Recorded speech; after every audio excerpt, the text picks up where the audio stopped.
As far as us, really happy for Ty Fagan to be rewarded with an honor like that right out of the gate with the Player of the Week award from the SEC. He was so efficient in that game, which is what we preach all the time to every player and to our team. Efficiency is what matters. I mean, he was 9 of 10 in the game. And I think the thing that made such a difference was not only the scoring, but the rebounding.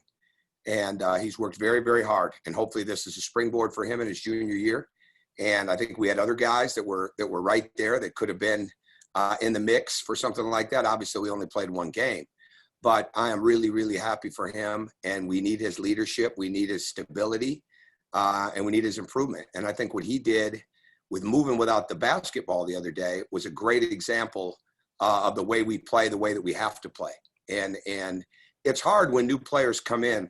We're going through this with the seniors. We're going through this with the young players, anybody in between, to really learn how to play random basketball. And our cuts are not always out of a play. Our cuts are not always out of a read of the next option in a play. They're based on how you're being played so many times. How is the man playing you? You're reading the ball and you're playing off of your man. And Ty has gotten so much better at that since he's been here. He did a good job with that last year. And he did an excellent job with it the other day.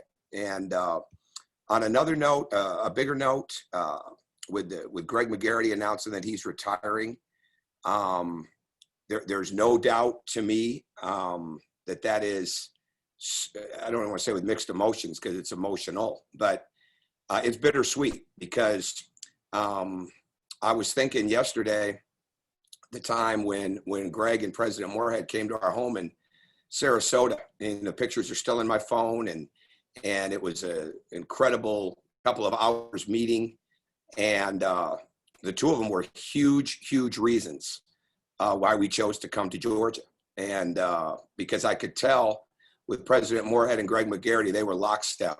I mean, they were lockstep. And that was a big thing to us. And Greg McGarity and President Moorhead have been outstanding. But in the case of Greg McGarity right now, he has been everything and more here for me and for us.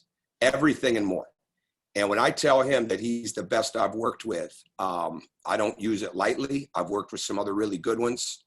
But you work with Greg McGarity, and he helps lead the way. And that has been just absolutely tremendous for me and for us and for my family. And so I'm going to miss him when he leaves. I mean, I knew at some point it was inevitable, but I certainly wasn't looking for it to be now. But at the same time, it's what's most important to him. And when you really care about somebody and you want somebody to be happy, you understand it. But he did a fantastic job in the 2+ years that I've been here. He has been a fantastic leader. He's been an ally. He's been a voice of reason. He's brought wisdom. He's brought clarity, and he's brought confidence. And so I haven't known him nearly as long as a lot of the coaches here have, but I know the impact he's had on me, my family, and our program has been immense. So I'll turn it over to basketball now. Alrighty, with that, can we start with Anthony Dasher and then Andy Walsh? Hey, Tom. Just to talk about, I guess, the scrambling that went on to get this game of North Georgia put together. And did you talk to any other schools besides them? We'd have a list, but it really became down to a level of date more than anything else. We wanted to play Tuesday or Wednesday this week, knowing we had a Friday game. And certainly every day is a new day, as everybody's realizing. But it was not optimal to play 3 games in a week right out of the bat, but at some point it's going to come back to be valuable. And so when that happened and North Georgia was available, we definitely did look at a couple of other teams, but this is such a short notice thing. And it gave us a replacement for the Columbus State game. And they were able to jump in and they'd already been involved in the process of testing because they had played Mercer, which is obviously a huge thing. It's not about, how much money do you need? How far away are you? It's what's your testing procedures and when did you test last? So that's really where we're at in this day and age. But we need to play. The bottom line is we need to play. And it doesn't matter if it's North Georgia or North Carolina. We've got to come out here tomorrow night with a tremendous mindset and attitude towards playing against somebody else. and build on build from Sunday's game. Thanks. Hey, Coach. I guess you guys found some success from the free throw line, which, wasn't always the case last season. I guess how important is that aggressiveness to get to the free throw line, especially, I guess, with, going through some lulls on offense and working through some problems to start the season? And I guess also, how much does Andrew Garcia play into that? He went 10 for 11, I think, and he seemed really aggressive on Sunday. Well, aggressive is going to have to be a key word. We're not real big. And so we have to get really good space. We've got to keep they did a good job defensively against us. We did not cut nearly as well. I think what you saw in Andrew Garcia is the player that he has been, and he's growing into being even more because he's learning so much, I think, here on a daily basis. But in games right now, you've got to play to your strengths, and Andrew really did that. Well, Ty Fagan cut and move without the basketball, and I think that was a huge part of it. So getting to the foul line, whether it's on cuts, whether it's on drives, whether it's on offensive rebounds, whether it's on getting behind the defense, whether it's on post-ups, whatever it is, it's going to be imperative because we're not necessarily a team that's just going to come out, go 3 out, 2 in, 4 out, 1 in, throw it inside all the time. We're not built that way right now. Now we're going to get better at it, and we've got to be creative in how we get the ball inside, but we've got to have movement, right? This team has got to have movement as we learn to shoot the ball better. Everything is driven to improve, but at the same time, you got to win the games, and the free throw shooting is always going to be a huge factor in that. So how we try to orchestrate that, how guys get on the glass, play calls, getting out on the break, all those things are going to be huge components of it. We want to put pressure on the defense by putting pressure on the rim, on the break, which means we're attacking the basket. We settled for threes far too many times too early in the break on this past Sunday without the ball hitting the paint. That's not how we've got to play. We've got to touch the paint, get the ball in the lane, get it kicked out, get it swung. Now those are good threes, inside out threes. And we should have probably shot even more free throws if we'd have played a little bit smarter in that area of going through the paint and getting the ball reversed. But the learning curve is going to be ongoing every day, for everybody, as you continue to learn how to play and play with each other. And obviously it was the first game against somebody else, but to get that, I think we have 26 free throws. That was a plus, and we've got to continue to build towards that. All right, up next, we're going to have Mark Weiser and then Jed May. Tom, given what you were saying about Greg McGarity and your relationship with him during your time here, I'm curious how you would describe your thoughts on the unknown about who might be replacing him, and also your interactions with the interim AD, Josh Brooks, through your time here. Well, first and foremost, I was hired by President Moorhead and Greg McGarity. I mean, they're the ones that came to the house. So to me, I've looked at it as a partnership, and have a president that's as active in athletics and is caring about the entire operation here as President Moorhead is really good. I mean, he's well-versed in so many things, and obviously athletics is right there. And just look at the respect he has across the SEC and across the country with the NCAA. So I feel very confident with that. I really do. And I have no fear in great decisions being made here in the future, and seeing what the vision continues to be for Georgia athletics. And as far as Josh Brooks, I like Josh Brooks. I met him right off the bat. I think one of the great things Greg has done, and probably doesn't get enough credit for it, but to me, he gets a ton of credit for it. He has put a tremendous staff around him.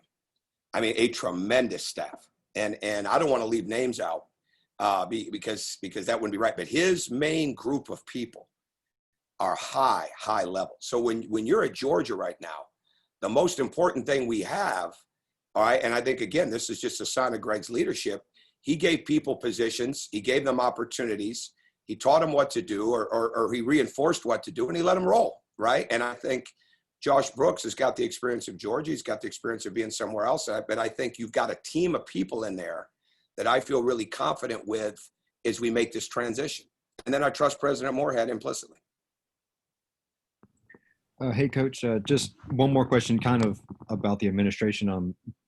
McGarity was saying earlier, about having, I guess, confidence in when trying to turn around a program that hasn't had the most success historically. How much have you felt that support and confidence from him, I guess, through your first a little over 2 years here, and I guess how important has that been in sort of you trying to build this program? Oh, it's been incredibly important because my 2 previous jobs were big time basketball tradition places at Marquette in Indiana, and they had their challenges certainly, and they had a lot of things that had to be built upon or changed or fixed. No question about it. But the tradition wasn't one of them. Well, here you're trying to build onto a tradition. You're trying to get people excited about it the way they're excited about other sports, and not just excited on given games or at given periods of time. But the whole goal for me, and I said this when we were hired, we want to make this a 365-day-a-year program, and that's what we work towards. That's how we work. That's how we want to try to develop it.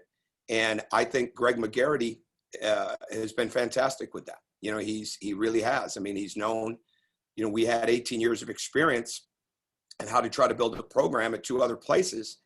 And even though it's different, the mindset of how you build it, build excitement behind it, energy behind it, get people ingrained in it, have people feel a part of it, that's all the same. And it takes time to recruit. And he's really helped me with that. I mean, it's a different a part of the world for me, or part of the country for me on a consistent basis with the recruiting and with dealing with all the different things that you do. So you have to get used to it.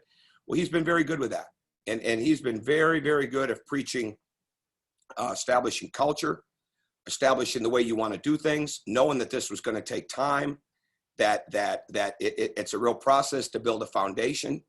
And he's really, I'm like you would expect or hope you would expect. I mean, we want to accomplish great things yesterday, right? Last night. I mean, it's not always like that. And I think he has done a good job of trying to help me stay even keeled at times. And I've learned from him.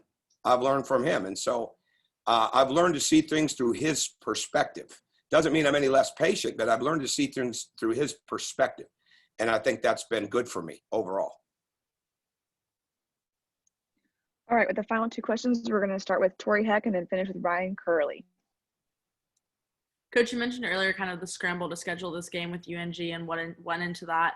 How have these scheduling changes impacted the players, and how have you guys been coping with all of these changes? I don't know if I think last Wednesday certainly impacted them, but I just think they're not going to tell any difference from how we prepare for North Georgia than they did from this past weekend with Florida A&M, or how it'll be next week, or how it'll be in 2 months. Right now, obviously you play different teams where they know the guys a lot better and they know the league a lot better, obviously, and things like that. But our whole basis is to get this down in preparation. If this was a regular season, we'd be in one of our exhibition or scrimmages mode right now, right? And that's, we'd have 2 things under our belt, and they're not. They count. So we've got to come out and we've got to have the same process of teaching them what we're trying to do, get them to understand that, like, this team runs tremendous ball screen motion. I mean, they fly around in the ball screen. They're very, very active. They get up into you. They're aggressive. They keep running their stuff. They're very effective with it. And against Mercer, they just missed open shots. And Mercer did a good job. Mercer's got a good team, but they missed open shots. And our job is to show them, okay, this is what their strengths are. This is what they're real good at. This is what we've got to try to take away. And at the same time, we've got to be able to do this for ourselves. So I don't think it really changes. So I think the more you stay focused on building your team day to day through this process of scheduling and going through the games, and then getting ready for that each individual game with those key components, I think that helps your team get some clarity moving forward, because it's going to be a very influx situation all the time. And the more that we can stay locked in to how we get better, how we prepare, what we can accomplish inside of that each day, the better we'll be. Hey, Coach, last week you talked about getting off to a fast start, and you guys did at the beginning of the Florida A&M game, but they hung around maybe a little bit longer than you'd like. How do you improve upon that against UNG tomorrow night? We got to play. We got to play the game, right? I mean, we just got it. They're a good team. I mean, they've got good players. They packed the lane. They got confidence. We didn't defend the shooting. They're shooting as well. We turned it over a little bit too much. We missed some shots. We shot too quick at times. Even though we want to play fast, we still want to go through the paint, get the ball reversed. So it's just all part of the process right now. And I'm not sure that you can look at scores right now as much as are you getting better from it, and is your team really learning how to play? Because you can look at some scores right now. Teams are winning by 30, 40 points and 50 points maybe, and all of a sudden they turn right back around and they're in an overtime game, or they're in a 5-point game, or things like that. These different games create a lot of different experiences for you that you hope turn into advantages down the road. And as much as you don't want a close game during the game, all right, to have a close game for your experience is not a bad thing. I mean, I certainly don't feel like that for 2 hours when the game is going on, trust me. But when you look back at it, that's something that you view because, again, it's going to be a shorter schedule. It could get much shorter depending on how it goes. We haven't had the ramp-up period of exhibitions to be able to gauge that. So you kind of learn as you go, and you get your game situations in that way. All right. Thank you, Coach Crean. Thank you, guys. Thanks a lot. Thank you.